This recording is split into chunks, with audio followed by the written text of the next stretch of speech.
countdown for blast off. X minus 5, 4, 3, 2, X minus 1, fire.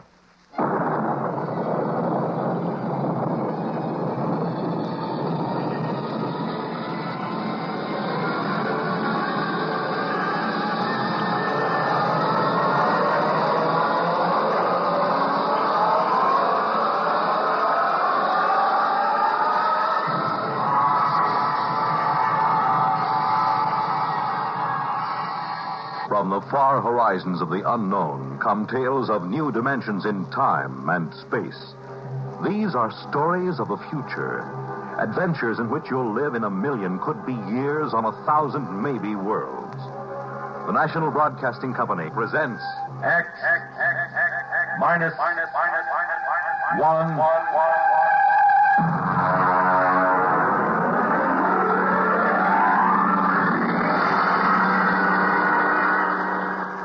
Prime Difference.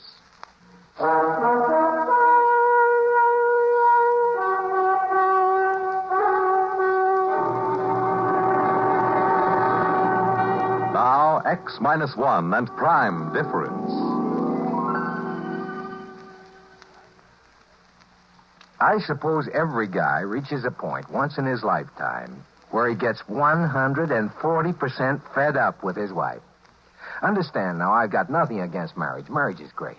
A good red-blooded American institution. Only it's so permanent. Especially when you're married to a woman like Marge.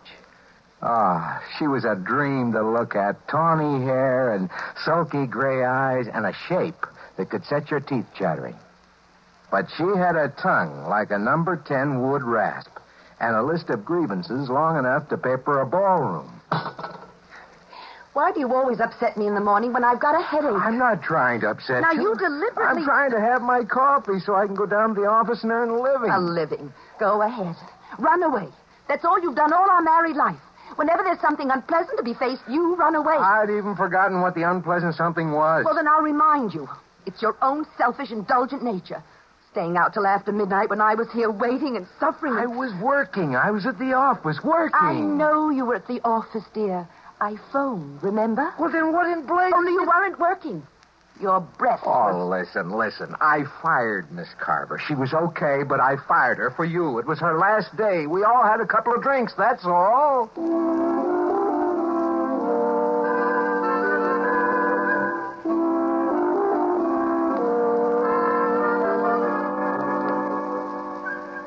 Maybe we just weren't meant for each other. I don't know. If we'd been living back in the blissful 50s, I might have divorced her. But this was 1974. And what with the Family Togetherness Act of 68 and the Aggrieved Spouse Compensation Act of 69, I'd have been an outcast and a pauper for the rest of my life. So you can't really blame me, can you, for looking for another way out, I mean? Oh, come. Oh, hi, Harry boy. Say, George, I just dug your new secretary out in the waiting room. Oh, is she here already? Ooh, boy. I tell you, if I had a secretary like that, the first thing I'd do is go out and get myself an Ego Prime. A what? An Ego Prime, a duplicate of myself to send home to the wife evenings. You know, that's strictly against the law, Harry. So speeding, but everybody does it. Well, anyway, I wouldn't think of it. It's indecent. Oh, it's just joking, Georgie boy, just joking. Still, it's fun to think about, huh? Freedom from wife. Absolutely safe and harmless. Not even too expensive if you have the right contacts. Well, come in.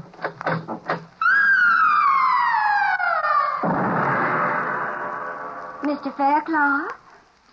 Yes. I'm Jerry Lamont, your new secretary. What did I tell you, Georgie boy? Harry, if you don't mind, I'd like to get right down to work with Miss Lamont. Excuse us. Why huh? not? Don't forget what we were talking about, huh, Georgie? I happen to know a fellow with just the right contacts for that deal. Yeah, sure. So long, Harry. So long. Bye, Miss Lamont. Bye. Well, glad to have you aboard, Miss Lamont.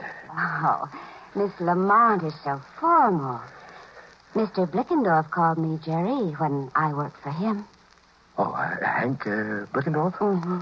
Oh, you must be the girl he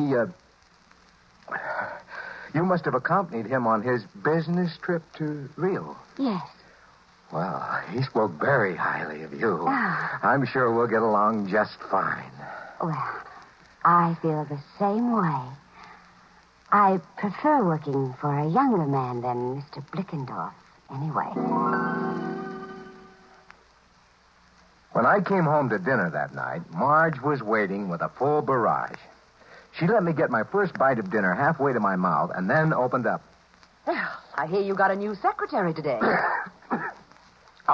Yeah. I also hear she's 5'8" and tapes out at 38, 25, 36, and likes men. That's quite a spy system you've got there. She isn't much of a secretary either. She's a perfectly good secretary. No, that isn't what Molly Blickendorf said. I don't care what Molly Blickendorf said. Now, where are you going? I have to make a business call. I forgot. Well, I suppose it would be too much to expect you to do your work at the office with that Miss...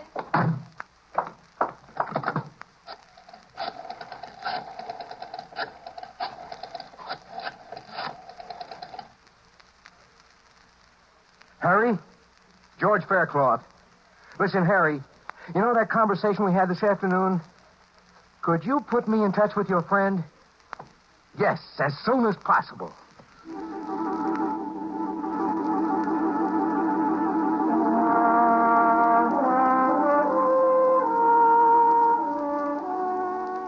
The following evening, I found myself at the door of a dingy office in an ancient warehouse up near 14th Street. A little rodent of a man answered. Yes, brother? I'm George Faircloth. Harry sent me. Oh, yes. Step inside, brother. I've been told you can supply me with... Yes, brother. It might be possible. We get quite a few busy executives who are in a hurry. Can't be bothered with licensing a utility prime. Mister, if I wanted an ordinary utility prime, I wouldn't have hiked up here. I'd have picked up the phone and ordered it. I want a super deluxe ego prime with all the circuits open. In short, a carbon copy of me, George Faircloth. Well, just step back here, brother. Fine. These domestic situations can be awkward. You understand, if the feds find out about this, you're in as much trouble as we are. I'm more worried about my wife finding out. Ease your mind, brother. We've never had one yet. Except for that little shut-off control in the hair behind the ear, these ego primes are identical with living humans. Now, if you'll just step back into the lab and take your clothes off, we'll start.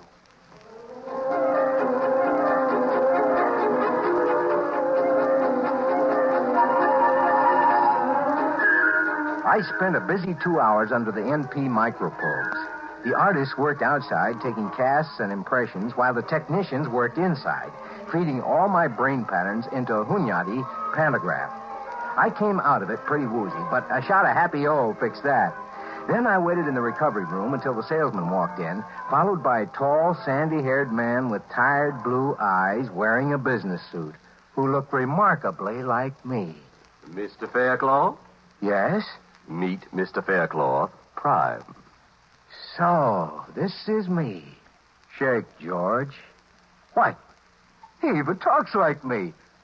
I ought to. I've got a dozen Hunyadi tubes in my cranial vault with your speech patterns on them. I'll be doggone. Nice job, eh? Well, it's fantastic. Now, the shut-off mechanism is behind his right ear.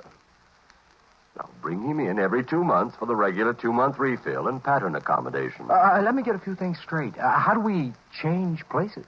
George Prime has remote recall. You just signal him with this transmitter, and he'll come to you wherever you are. Oh, good. Suppose I call you GP for George Prime. Okay with me, George. Right. Now, there's the matter of the check. Oh, yes, right here. Yeah, all made out. Good. Well, thank you. And good luck. Okay. Well, let's go, GP. I'd like you to meet the little woman.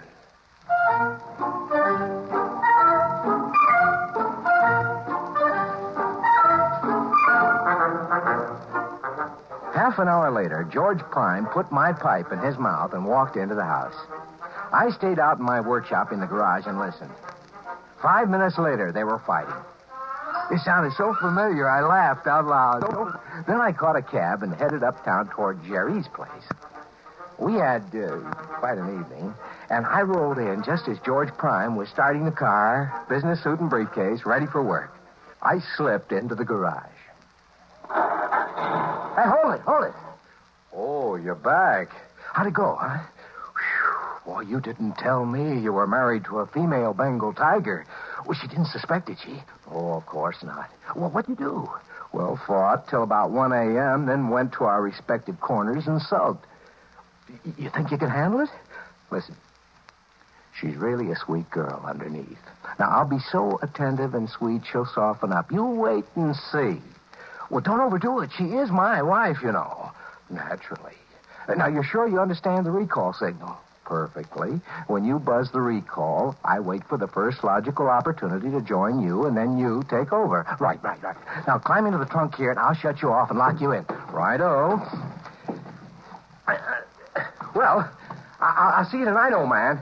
I'll see you tonight, George.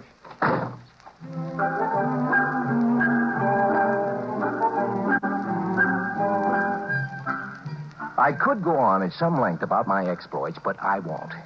In the end, it was like buying a 3-dimension TV set. After a week or two, the novelty starts to wear off. Well, I got it down to where Tuesday and Thursday nights I was informally out while formally in. The rest of the time, George Prime was in the box. Well, Marge didn't suspect a thing. In fact, George Prime was having a remarkable effect on her. Oh, that you, George? Yeah? Hello. Oh, you look tired. Have a hard day? Well, now that you mention it, yeah, I did. Yeah. Well, why don't you sit down and relax? I fixed a martini before dinner. That sounds like a splendid idea. Are you all right? I'm fine. Why? Nothing. Well, what are you looking at? Are you? You've done something to your hair or something. You like it? Yes. You know, I've always thought you were a darn beautiful woman. Well, thank you, Mr. Faircloth. You know, you're not so bad yourself since you stopped scowling and snapping. I guess that's a compliment, huh? George, isn't it about time we stopped clawing each other? It's what I've always wanted, Marge. So have I. And, well, you've changed so much recently. What changed? Well, you know, you've been less irritable and more considerate and so much more vital. Oh, you know what I mean. Yeah, I'm afraid I do. George. Yeah? Look, let's have dinner and some wine and spend a nice evening together, like we used to when we were first married. Why, sounds fine. Holy smokes. Hey, what time is it? It's 7:30. Why? Listen, I have to run down to the corner for some tobacco. I wouldn't want to spend a relaxing evening without tobacco, you know. But there's some in your holder. Well, I want something fresh. You chill the wine. I won't be a minute. All right, dear, and hurry back.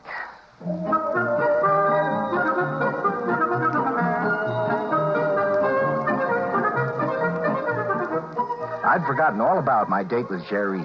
Actually, I didn't want to keep it. The idea of spending a quiet evening with Marge was really appealing for a change. But I had to run over and explain to Jerry, so I sent George Prime in to keep Marge company till I got back, which was about midnight. As I walked down the path, I looked in the window. George Prime was there, and he was kissing my wife the way I hadn't kissed her in years, and she wasn't exactly fighting him off either. I almost wore off my thumb on that recall button before he came out to the garage. You there, George? It's me, GP. Well, it's about time. I'm sorry, old man. Sorry. Look, I saw what was going on in there. Well, you know, old bean, I am a super deluxe model. I should say you are. First thing tomorrow, big boy, I'm taking you in to have your circuits rewired. Look, aren't you being a little overly jealous? No, I mean for a man who wanted to get rid of his wife. I never said that. Well, I could never understand it personally. Listen. She's the one who's going to be suspicious if I don't get back there. Now, you give me that dressing gown and you get back in that box. Tomorrow morning, back to the factory.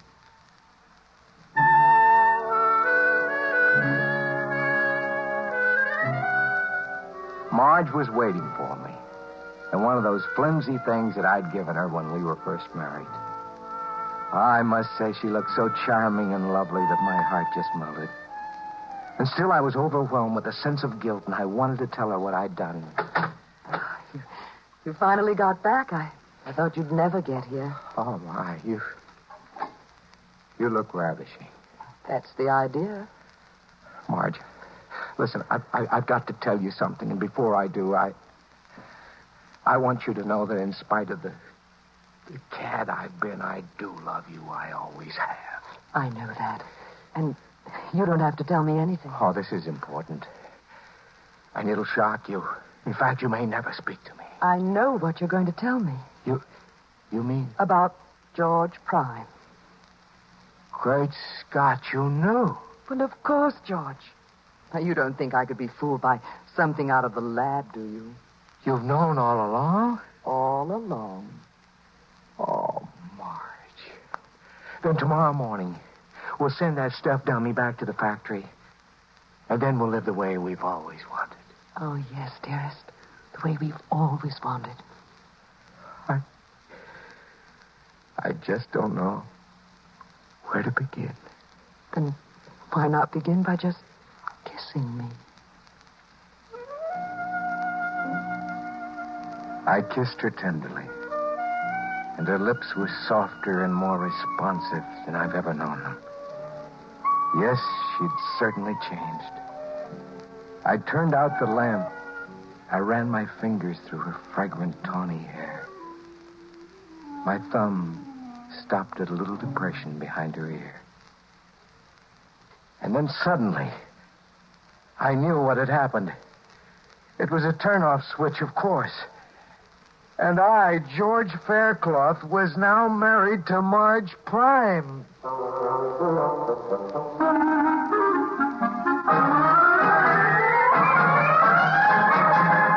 X-1 has brought you Prime Difference, written by Alan E. Norse and adapted for radio by George Lefferts.